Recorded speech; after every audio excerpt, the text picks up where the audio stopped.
Hello and welcome to your Gemini season reading. It's Amy from Moonsong Tarot, and right now just felt like the right time to be giving this reading.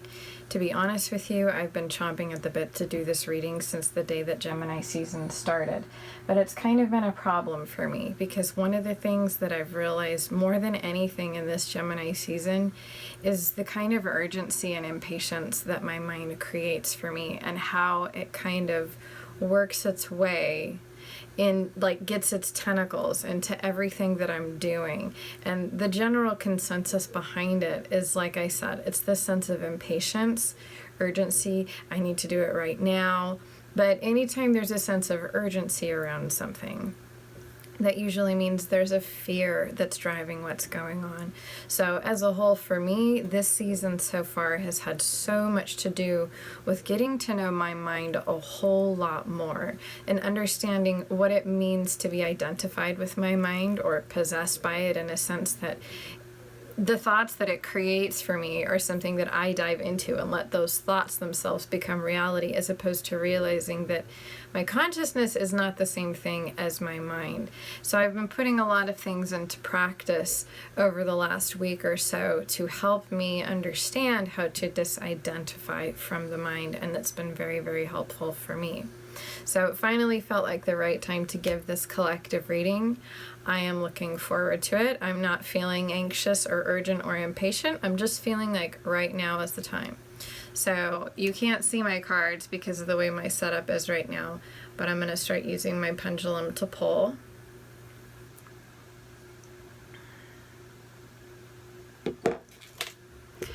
And my little dog is asleep on the floor. She keeps snoring and farting, and so I apologize in advance if you hear any of those weird noises, but I simply did not have the heart to move her.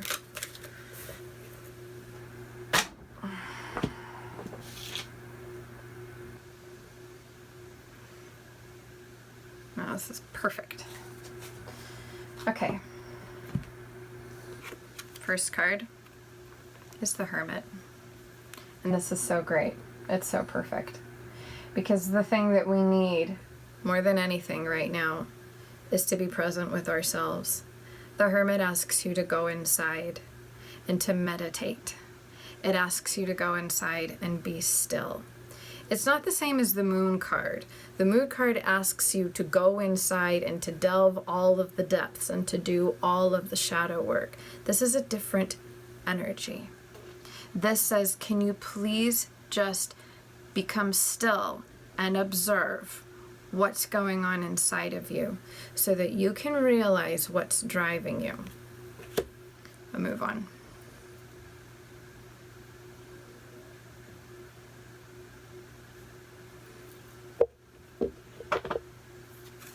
This is the Goddess deck.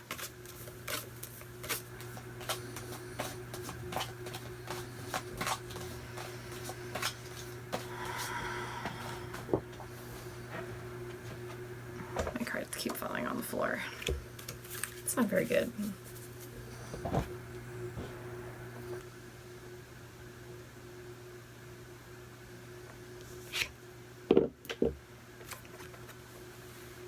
The Ten of Cups.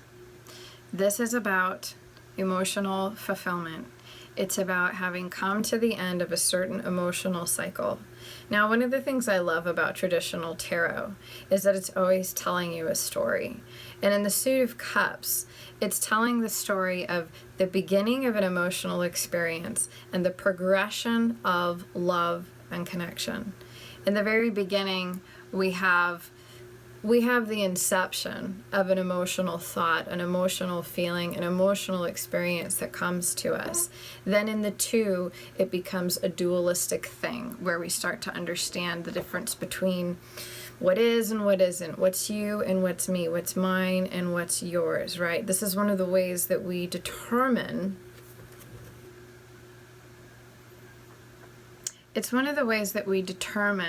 ourselves in the midst of the world is through having relationships with other people, or through having relationships with other things. This is very second chakra.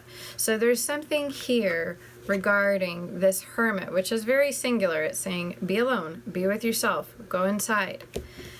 But it's in terms of this Ten of Cups, which I think might have something to do with Cancer being, or I'm sorry, with the North Node being in Cancer at its final degrees. It's about to go into Gemini, and things are going to get really interesting because all of these really deep feminine, motherly, motherhood, emotional issues that we've been kind of dredging through the past long while are going to arise in such a way that we're able to speak about them.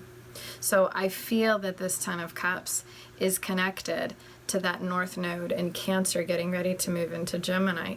So this Hermit energy is saying, you need to go inside and you need to see that you're at the end of a cycle in yourself. And there are things that you're going to start needing to let go of and talk about.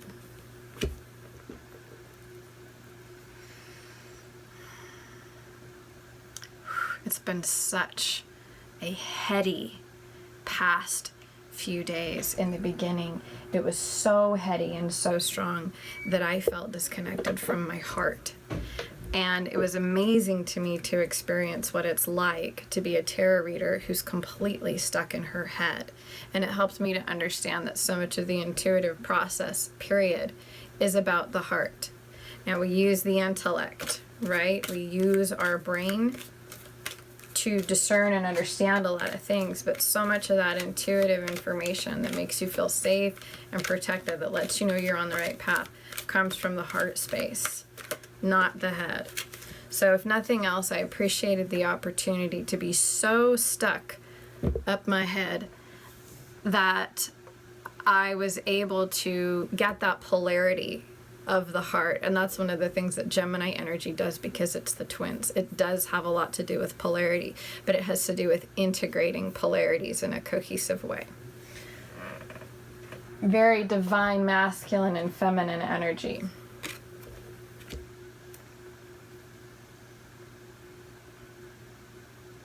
Ooh. Ooh. Yes, okay. Now my chakra system is starting to light up. I feel like we got this at the new moon reading. I'm pretty sure we did, actually. So this whole brand new way of thinking, a whole new cycle, or a new thought, a new idea around all of these things that we're talking about, it's still at play. And I'm feeling this in my second chakra, which tells me that it has something to do with how we understand ourselves, how we come to know ourselves through the relationships that we have with other people, the way that those relationships trigger us, the way that they make us happy or they make us not happy, but how ultimately it all comes back to ourselves and how we think about things. Because we have these impulsive or instinctive responses to our interactions with other people, but those instinctive responses are about us. They're about our story. They're about our traumas. It's about everything that has happened from the beginning of our life up to this point, where this person we just had an interaction with caused us to have a specific type of response, be it good or bad. So once again, we're seeing this new energy, this new idea, this new way of thinking. And I love this crown because to me, this always speaks of the potential for ownership and mastery, because it has to do with our relationship to personal power. And the whole concept behind the second chakra, at least the ones I've studied the most, is that it's about your relationship to power through how you relate to other people, how you relate to sexuality, how you relate to creativity, how you relate to money, and so on and so on.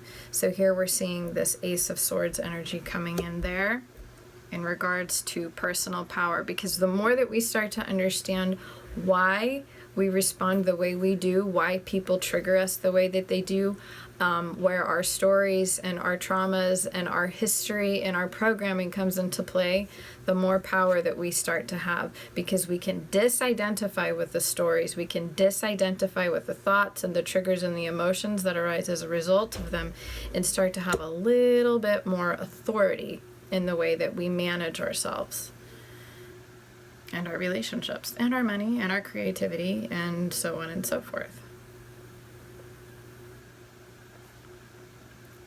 I'm just finding out what our next card is going to be. We're going to be pulling from the Crowley Thoth deck. Man, this is one of my favorite decks right now. I had no idea I was going to resonate so much with this deck, but I absolutely love it. And there have been times where word for word, it's just been able to point out to me the exact type of reflection that I've needed.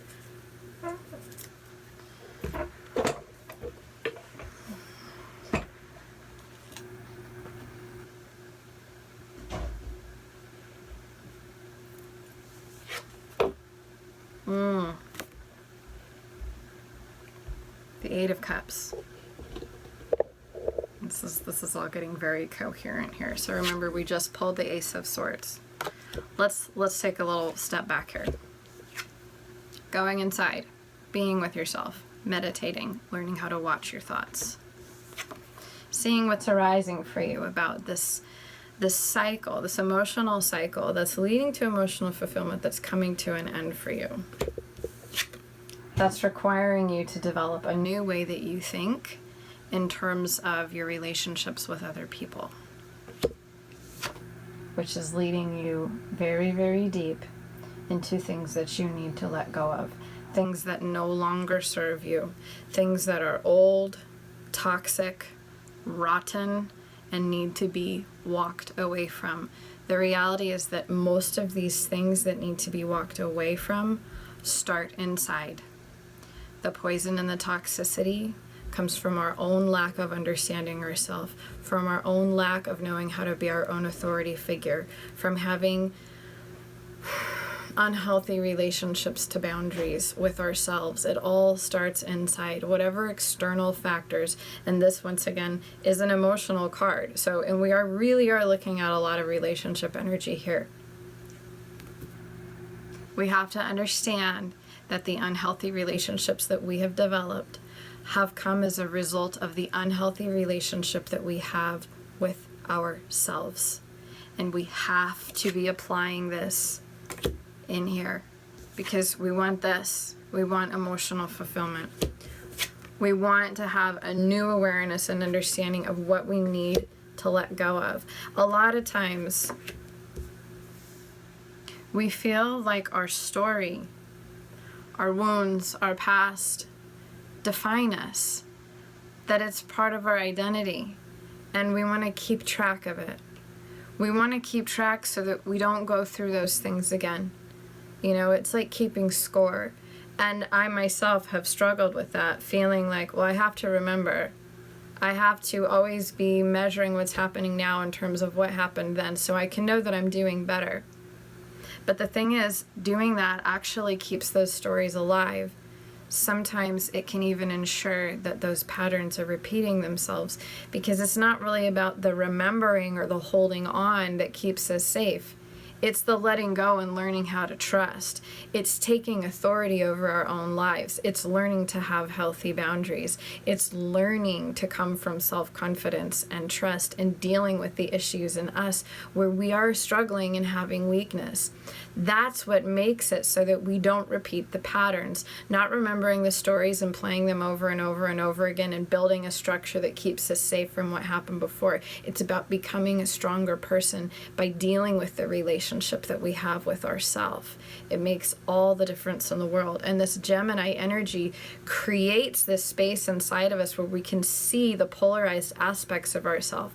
We can see the aspects of ourselves that are working together to create cohesion and the ability to manifest, but we can also see the parts of ourselves that are at war with each other, that have been creating war within ourselves and that are creating war within our relationships. But the message that I keep feeling is like, it's all inside. It all happens in here. So the moment you try to externalize a problem that you're having, or saying like, it's this external problem, and I can't stop thinking about it, and I can't stop trying to solve the problem, go inside, because there's usually something inside of you that's making what you're going through a lot harder to deal with, because you have these habit patterns, these things that you're holding on to that are actually toxic, that you need to let go of. It could be the way that you protect yourself even. It could be the way that maybe you shut down or you cling. It could be all kinds of things. You personally know what it is for you if you're doing this. Let's see if there's more. Very, very straightforward. And I appreciate that. Oh, there she goes, snoring.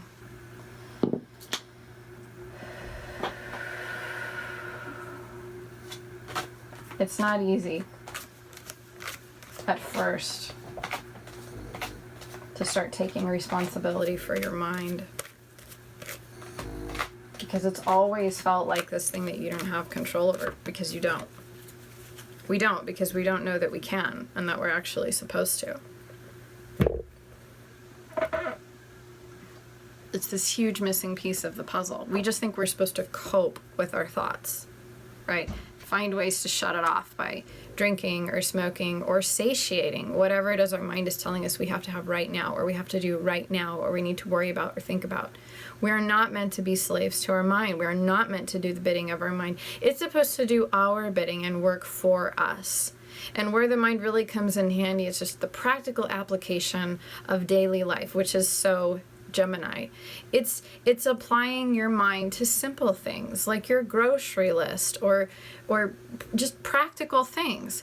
The problem is that our mind is taking control of so many aspects where it has no business being in control, because the mind is so connected to the ego that it tends to function from fear and survival-based thought processes.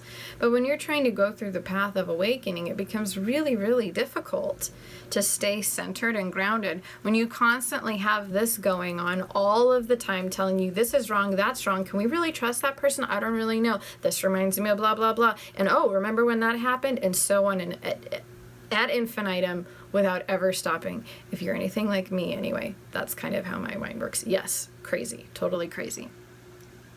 So we don't have to satiate it. We don't have to give it what it wants. As a matter of fact, we have to start starving it a little bit. And the more that you do that, the more that you realize that it's not really you. It's not even you that's coming up with a lot of these thoughts. It's an aspect of your mind, but your mind is not you. It's not your consciousness. It's not the eternal soul that brought you here, that knows how to trust, that understands how to be in the moment. And so the more that you watch your thoughts without acting on them, without giving in to them, and you let yourself become aware of the story they're always trying to tell you, the more that this starts to happen. Four of Wands. No, I'm sorry.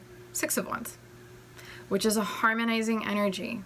It's bringing together of the above and the below. It's a harmonizing of your desires. The card before this is a very chaotic type of energy where everyone's trying to get their stick in, and it's just chaos because you have all of these conflicting desires. That's what the mind creates, especially when you're trying to create peace and harmony inside of yourself. It creates conflict. That's what it does. This right here comes from knowing that you are the victor. You've already done it. You actually are the master, whether you realize it or not. So it's time to start acting like it, which means this horse here, I feel, is really important because he's white, he's bridled, and he's calm. He's moving along quietly. Horses represent freedom and how we cope with freedom, how we attain freedom in our lives. And there's always this balancing act between the aspect of this particular energy that wants to just run wild and free and not have any restrictions, so it can run away from anything that bothers it, or being able to live in service to humanity. And right now that's what this horse is doing. It's living in service to humanity, allowing itself to serve this person who's riding on its back that's just achieved this victory. Now, this is a indicator of like a temporary victory, so it's not permanent. The work's not done. But when we go through this process and we're really honest with ourselves and we stop blaming other people for the toxicity, the toxic habits that we're still stuck in because of our mind, okay? But it affects the emotions. That's one of the interesting things about this. Because it's affecting the emotions, when we work through this, we come into this state, harmonizing our desires, no longer being at odds or in constant conflict with ourselves and with our mind. Being in this position where we can serve. We choose. We can choose. Ooh, okay, sorry, intuitive hit. To me, this also represents bridling the mind and allowing the mind to be purified because you're in control. You are in the hot seat, okay? Saddling and controlling the mind and allowing the mind to actually do what it's supposed to do, not be out of control. I really like that. I really like that. Okay, we have more. Oh, patch tarot. Doing a lot of tarot today. No oracle cards, just tarot. All right, spirit sign stack.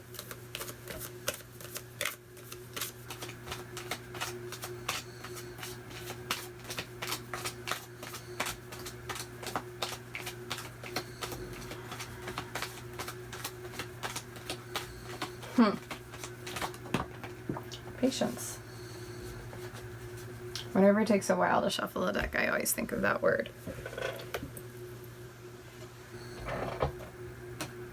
A lot of us don't realize that the reason why it's so impossibly hard to be patient is because your mind doesn't want you to be patient. It wants you to act on the impulses because that's how it has control.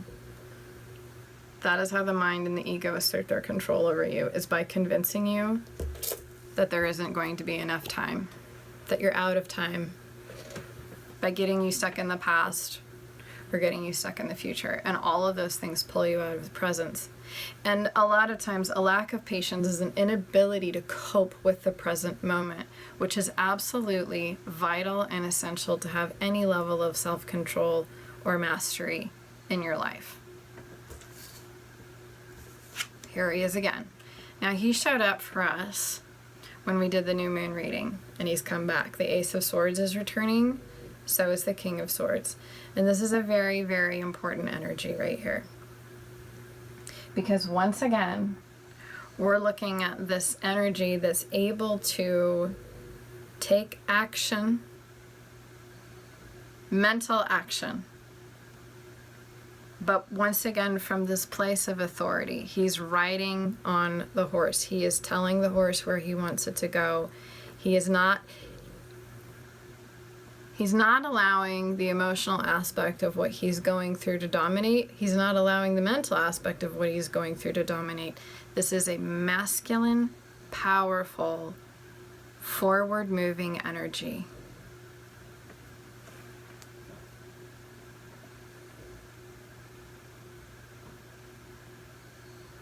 And it's a unicorn that he's on.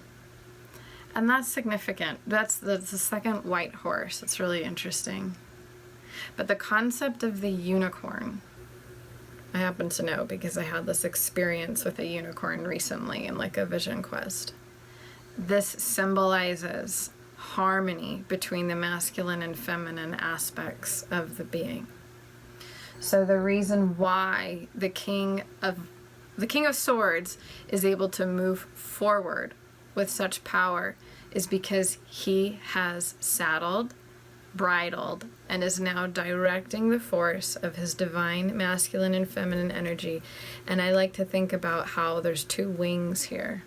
The one wing is the masculine, the other wing is the feminine. If they do not move in unison, you're not going anywhere fast, and you're certainly not going to go anywhere smoothly.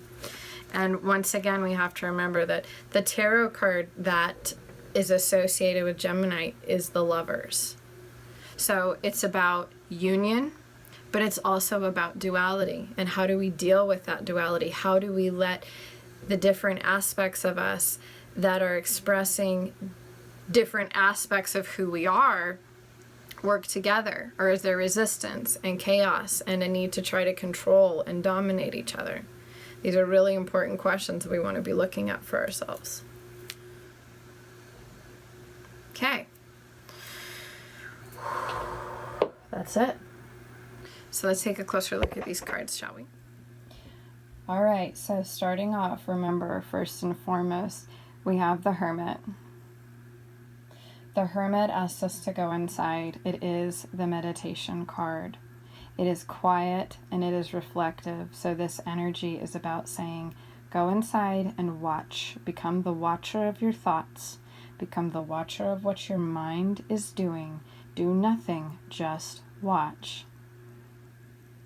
The Ten of Cups is leading us to this awareness of a cycle of completion in our emotional realm. And the thoughts are very, very closely connected to the emotions. They play off of each other. So this is coming to the end of a cycle. All of the things that we've gone through, all of the things that we've learned in terms of our relationship with ourselves and other people. And as we see the reflection here, I feel like the reflection between the rainbow, the sky and the water and the moon, it's a very, very reflective energy, which says that everything that we experience in the external world is always a reflection of our own internal waters. And remember, this is in terms of emotions and relationship, the relationship to yourself and the relationship with others. And we felt this in the second chakra. Actually, it was this one that went into the second chakra, but I think this one was also. So here we had second chakra energy around the Ace of Swords, a new thought process around the way that we deal with our own concept of personal power, of relationships with other people, with money, with creativity, coming into a place of kingship and ownership of our thoughts as opposed to being owned by them, which is leading us deeper and deeper into the awareness of the emotional aspects of us that we need to let go of, the toxicity that we're holding on to, the habit patterns, the triggers, the traumas that we're holding on to because we think that it's important to our identity or that it's a protective mechanism that we need. But actually what we need is to let go and trust, which allows us to move into a place of harmony where we have saddled and bridled that mind, where that mind is able to assist us in achieving what we want and having freedom. And then ultimately here, once again, seeing the unicorn. I feel like we're kind of seeing this energy elevated to a higher level here with this King of Swords, where we've got the winged unicorn, which is showing that on a spiritual level, this is integrating the masculine and feminine aspects of us, allowing them to once again move in harmony, driving us towards our passions, which have been purified. They're no longer coming from this old, toxic, putrid state that so many of us have that we don't even know is going on inside of us because we feel like we actually need it. Letting go of all of the stories, coming into a place of deeper presence by once again going all the way back, learning to become the watcher of your thoughts is promising a deep, deep level of freedom and authority in the realm of the mind. So I really hope that this reading has been helpful. I know that all of you are feeling this on some level. I know that a lot of us feel this all the time, but right now it's just a very ripe time to be working on this. And if we're not consciously working on this, it's going to be causing a little bit of chaos for you. So you might as well just dive in, right? If you're looking for personal readings, you can now book them from me at www.moonsongtarot.com. I'm very excited. Take a hop over and look at my website. I'm going to be putting out a video really soon that's going to be giving you some meditation techniques for how to become the observer of your thoughts. It's actually a very pleasant technique. I've been enjoying it a lot. I did the video probably about a week ago, but I've realized since then, continually doing it, that there's a whole lot more that I want to share about it. So I look forward to seeing you guys again soon. Thank you so much for watching and liking and subscribing my videos. I appreciate it, and we'll talk to you soon.